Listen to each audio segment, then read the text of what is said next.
I'm British and a lord.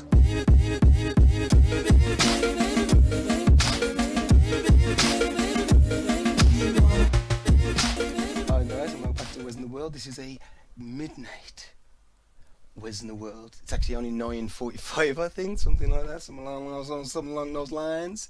10:40. I got fucking midnight gospel going on, and I thought I'd take a different route with this WessinTheWorld. It may be a little bit longer. Don't worry, guys. You'll be okay. Getting wezzed up for that amount of time is hardly a fraction of what people are very used to when I hang out with them. My friendship group get wezzed on a daily. That's right. To know me is a blessing and a curse. I'm always talking. But yeah, it's only because, you know, I'm having these realizations. I have this vocabulary and I have absolutely no shame whatsoever, so I feel like I can transpose these lessons onto people and then they can learn from my experience. And now I make the same mistakes. Don't make the same mistakes as I did. No. I think I'm dope. Like I'm having a sick life. I mean, I couldn't imagine more comfort, to be honest. I got two keyboards here. I mean, they're not even plugged in. I don't even know how to use Ableton, but I got two keyboards. Bro, I don't even know how to use keyboard. Well, I can play piano a little bit, but guitar, amp. I got a bag of nuts the size of my head. Bag of nuts the size of my head. And now, because I've showed you the bag of nuts the size of my head, I can't not post this video. Let me get some more light. Because there is not nearly enough light here. There we go. And we've got the candlelight as well. So we got the full visual here, guys. It's not like the first video where I was sat on the bed and smoking a joint. None of that, guys. Give me more light. Just give me the light. Just give me the light. Come on. Oh, Jesus Christ. Netflix is like the hardest thing to get out of if you got like a smart TV. It's not very smart, bruh. You'd know what I wanted you to do if you were smart, dude. Well, actually, that's not smart. That's telepathic.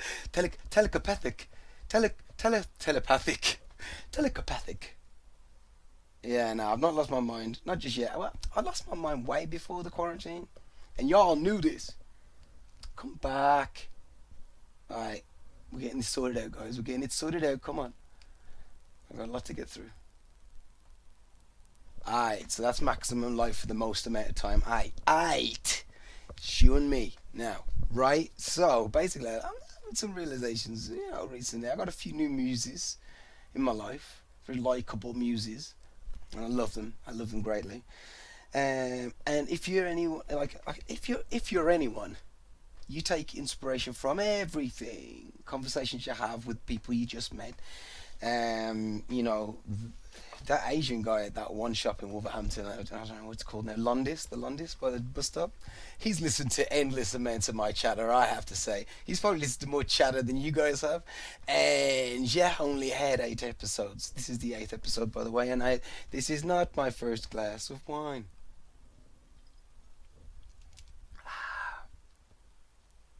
Malbec, Argentina.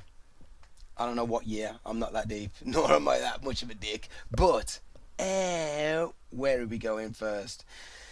So, watching the 5th episode of Midnight Gospel. Amazing. I think it's called The Death of Joy or something, or The Annihilation of Joy. Which you think going in, it's going to be like a Rick and Morty kind of dystopian kind of bleak existential realizations kind of situation. No, baby, not Midnight Gospel.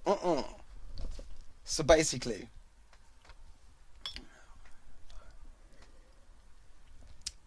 it's this life form on this planet that's living this life, and he keeps living the same life and killing the same people, and he keeps ending up in the same life, and he's the muse that's with him, or his little sidekick, he's trying to tell him to take, because basically his familiar has been sent to put him onto the right path. So that's his familiar's job. If you're not following right now and you don't know what a familiar is, it's usually like if you're a witch and you've got a cat. That familiar has been sent there because it's done bad things itself, and it needs to help you get back onto the right life in order to fulfill some sort of prophecy. I don't know. I don't claim to know. I only went fucking skin deep with black magic, and I ain't going any further. But yeah, that's for another episode. You just realize how much of a world you are until like you just sit there with the camera. Because obviously we've all lived. I mean, I've lived 33 years of life, which is a hefty portion of life. Like if you had like a bag of nuts, like if you had a bag of nuts, that's about 33. There's not 33 nuts in there, but that's like 33. If you had to like sort of weight it, and you're like, you're about 33 years. That's about a bag of nuts, like that. So basically, let yourself be hopeless. So the problem is with this person's life that he was hoping to do this sort of get out of prison, escape prison, and kill this, and he's willing to do that at any cost. So he continuously lived the same life until he learned to accept his life, sort of in prison. I guess that's not the end of the episode. I'm not ruining it because that's not what happened. So no spoiler. The only spoilers I say are completely fictional about the actual fictional material that I'm talking about. What a disclaimer! Jesus Christ. I'm not saying that every time. Let yourself be hopeless. It's this idea that we hope for things so hard that it destroys our present.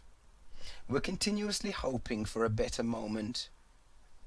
I'm happy in this moment now. I've got some wine. I'm chilling. I'm relaxed. I can meditate. I've got my guitar over there. Got everything that I need in this moment. Obviously, I've got hopes and dreams for the future, but I don't let them ruin my present. So obviously, you got to hope for the future and say, like, you want to go to China. China blows up immediately. No one to blame. It just blew up. That just ruins your present because you had hopes of moving to China. You had no present. You had no spontaneity. I hope I'm getting this across. And it's not just jabber. I am going to listen to it before I put it out, and if it is, even if it's got the bag of nuts, it's going in. I don't even care if any of this is just garbage. But it won't ruin your life to know it's better. So this is the idea that, so we hope our life into non-existence because we're like, everything that we hoped was possible. Like becoming famous and all that sort of stuff, slowly as you get older, starts to become more unrealistic. And it's okay. You may become fucking famous at 50 like Will Ferrell did. I don't know, or 40 or something like that. But you might just make a silly video, put it on the internet, and then just become the funniest man and get on Saturday Night Live, and then you're just a non-stop party comedy machine, as he is. Nods to Will Ferrell, Talladega Nights, great movie. But in Blades of Glory is the...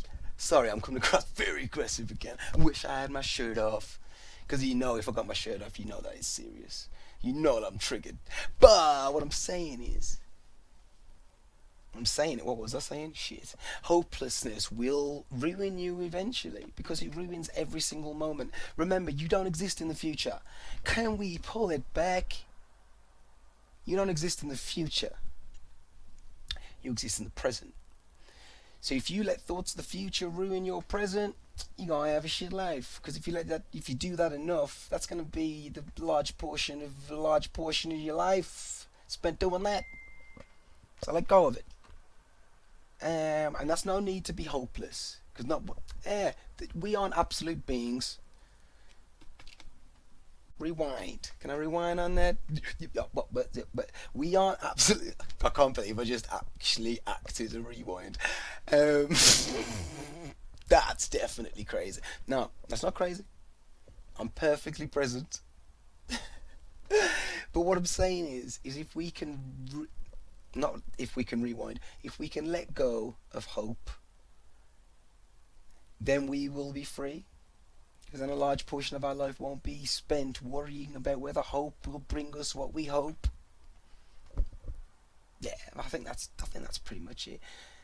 But it's not, because I had other thoughts. Come on, let's go down this thought hole that I had recently. So basically, ego wants there to be a big sadness at the end of life. I like this one. So basically, the ego, which is basically a composite of all of the things that you like, your picture on it, your passport, your face, everything that is associated with your identity, put it all in a bag, It's your ego. And everyone, and obviously your awareness wants to feed that ego because it wants it to be famous and Michael Jordan. I watched that Michael Jordan documentary today and I turned it off.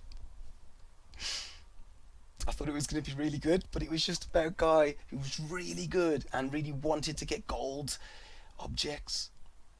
And everyone around him wanted to take advantage of him and watch him achieve gold objects and achieve gold objects off the back of him. And that's just what happened his entire career. Oh my god, I'm sorry.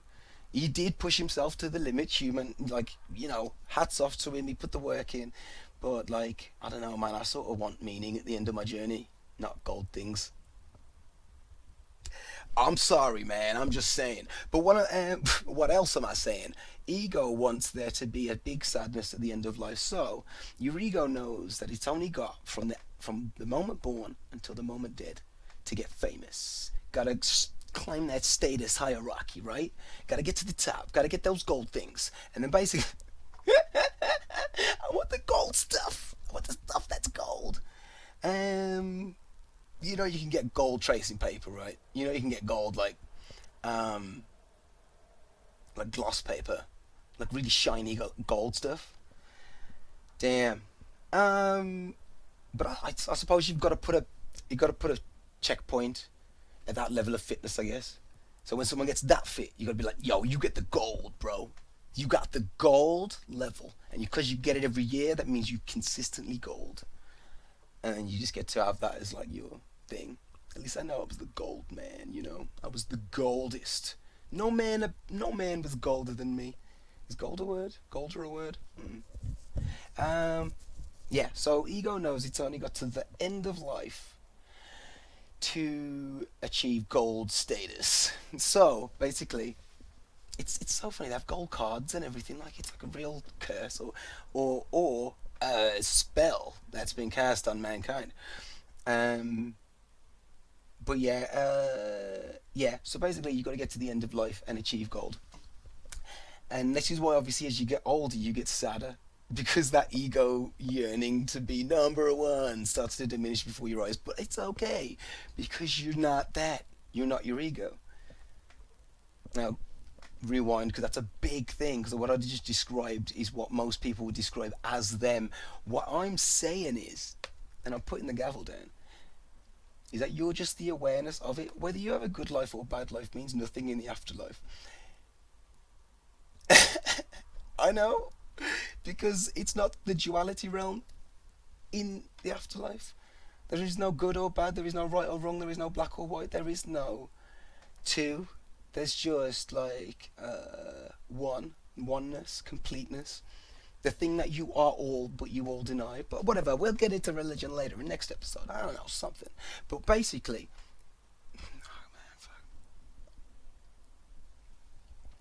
ego wants there to be a big sadness at the end. So that's why we think death is bad. If you were a spirit flying through space, taking form in a life and then shooting out of that life and then just like blasting through these different lives, because 100 years for light isn't that long. And what have we realized that we all are? That's right. Light. It sounds crazy, I know, but that's how energy works. Check it out, it's science. Well, I don't know why I keep talking in these different accents, but I just like accents. I just think some things sound better in certain accents and whatever, it's memes.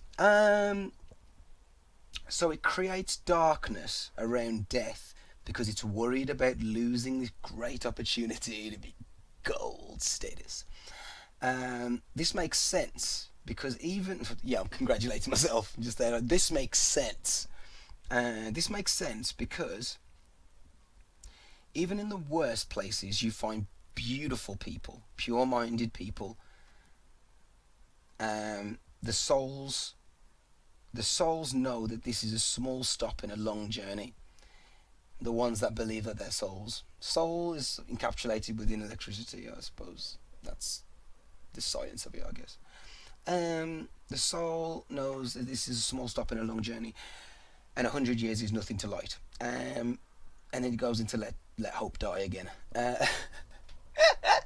You gotta let hope die, but not in a nihilistic way. You gotta let go of your hopes of the future and be happy now with what you have now. If you're not happy with what you have now, it's because it's a reflection of what you hoped would happen that didn't.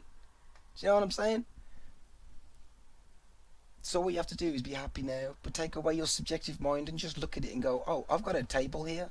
I've got a laptop. Oh my God, I'm talking to the world. Oh my God, I have wine.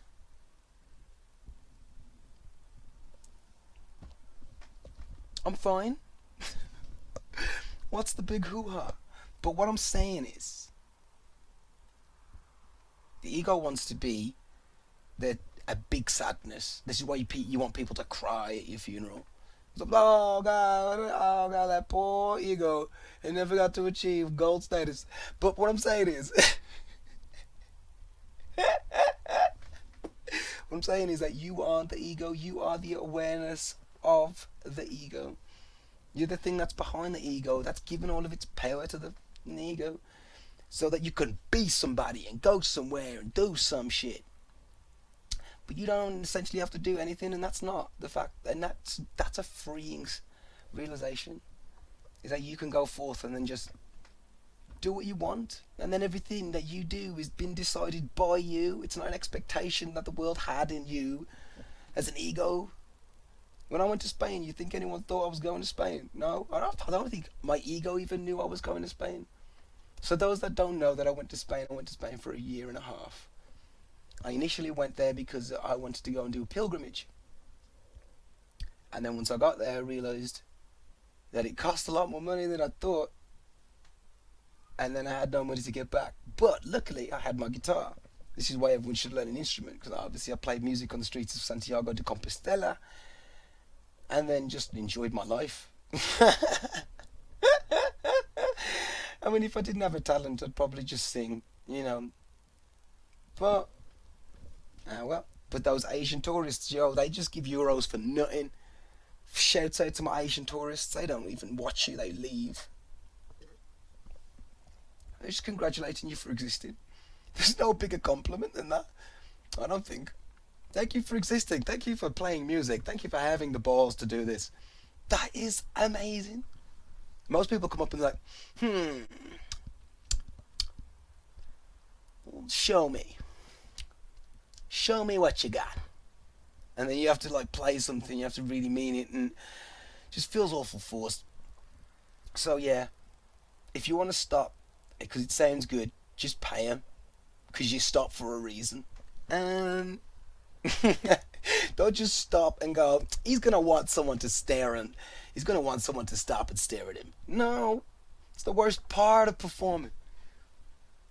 But what I will say is that playing music for people that actually just stopped because you were playing a frequency that touches their soul. And this is a baton, by the way, a little ice cream baton. So I'm putting the baton down. That's a thing. I don't know, maybe. But last thing, you have to become comfortable talking about sex with people you find attractive. How mad, how strange. You're gonna have to talk to people I find attractive about sex. I know, it's crazy, but I know we can't just open the floodgates, then you'll get guys just messaging girls, I wanna fuck you. I know, guys ain't good with that shit. They don't have class. I don't know. Guys just don't have like the understanding of the female mind, which is strange because every human being has a what? Left, the male side of the brain, and right, a female side of the brain. We both have both sides of the brain. And the reason why I'm so like sort of like expressive and things like that is because I orient myself in the right side of my brain mostly, which means that I don't have a lot of structure to my room and the shit. That's fine, because I enjoy living there. And maybe if I had a little bit more structure, I'd get to that next level, closer to that gold status. Maybe. Or maybe it wouldn't be worth it, because maybe right now works. And maybe that next stage requires more of my peace of mind. And I'm not willing to let my peace of mind go. Now, obviously, yeah, I could up the ante and just become, you know, a better person. But I don't know, man. I think helping people with meditation and, you know, being comfortable enough to drink wine and being able to share my thoughts with you guys. I love you guys. Thank you so much for joining me. I love you guys. Thank you for staying with me even long after that, you know, that last episode. I gotta say sorry for that guy. I'm gonna apologize because that guy rarely comes out. But if I get triggered, it's an angry, aggressive. It's aggressive, but it's love. It's all love. But yeah, thank you very much for joining me. I mean, I'm going to end this one because obviously that one speaks for itself. You have to become comfortable talking about sex with people that you find attractive. That can be just as enjoyable. It can be just as enjoyable, just talking. You know, you talk about. I don't know what you want to talk about. You talk about it. But basically, yeah. So if you are shy, find someone you feel comfortable around, or become less of a prude. So. Thank you very much for joining me. This has been WessinTheWorld, and I am Wes, and this is the world that we all share. So take care of it, look after it, and if the option comes up to have green energy, just know that that's better for the planet. Taking energy out the sky instead of out the ground, in the hope of a better planet. Just look at the quarantine right now, and just couple of weeks, few weeks, maybe 4 weeks, 5 weeks of just zero human population, population, and what are we left with? Brighter skies, clearer skies, cleaner, rainier days. I've never seen a rainy day that I've actually been happy with, but I've been really happy with today's rainy days. I took a run today, but anyway, I won't bother you with that. I won't bother you with all of that. So I'm Wes, and I love you. Stay blessed. Don't stress. You never know what's next. You never did. And it's exciting. It's not scary. In the company of wow! Knocked it at the park. You know, knocked it at the park. First time. That was my only try. Only try. Right? All of those words strung together in meaning. What? Go. Find another guy. Find another guy that can give it to you like that. I'm not ego. I'm not being ego right now. I'm trying. God damn, can't say nothing around this crowd. Later.